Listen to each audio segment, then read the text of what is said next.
My mother made me give up my college fund because my brother needed a fresh start. 5 years later, her precious son proved me right. I was 17 when Mom cornered me in the laundry room, wringing her hands like she always did when Bryce had screwed up again. He made a mistake, she started, which was code for, your brother committed another felony. This time, Bryce had totaled someone's Mercedes while driving drunk. The family was suing for damages and medical bills. The settlement demand was $89,000, exactly what Dad had saved from my college fund before the cancer took him. It's just money, Mom said, tears streaming down her face. But Bryce could go to prison. He's only 19. He has his whole life ahead of him. I stared at her in disbelief. What about my whole life? That money was for my education. You're smart. You'll find scholarships. Bryce needs help now. What Bryce needed was consequences. Since middle school, he'd been stealing, fighting, and destroying property. Mom always cleaned up his messes while lecturing me about being responsible. When he stole my laptop sophomore year to buy drugs, Mom replaced it. When he crashed Dad's truck joyriding, she bought him a newer one. When he got expelled for bringing vodka to school, she enrolled him in private academy. Each time, I watched my college fund shrink to pay for Bryce's damage control. Just this once, she promised. After this, he's learned his lesson. I knew better, but I was 17 and powerless. I watched Mom transfer $89,000 to the plaintiff's attorney, wiping out my future in a single transaction. Bryce never went to community college.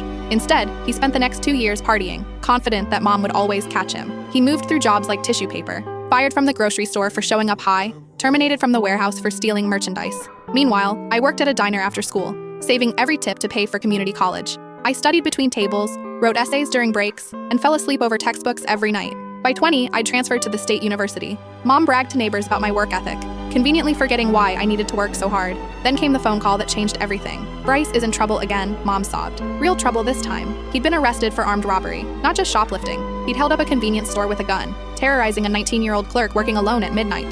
The whole thing was captured on security cameras. The evidence was overwhelming. Even the expensive lawyer Mom found couldn't spin this into a misunderstanding. 25 years to life, she whispered. Unless we can afford the best defense team in the state. I've already mortgaged the house, but it's not enough. She paused, and I knew what was coming. You're doing well now. That job at the hospital pays good money. Family has to stick together. I thought about the 19-year-old clerk, who'd probably never feel safe at work again. I thought about all the chances Bryce had been given. No, I said quietly. What? I said no. I'm not giving you money to help someone who held a gun to a teenager's head. But he's your brother, and I'm your daughter. When has that ever mattered? The silence stretched between us. You've always been selfish, she finally said. I almost laughed. You're right, Mom.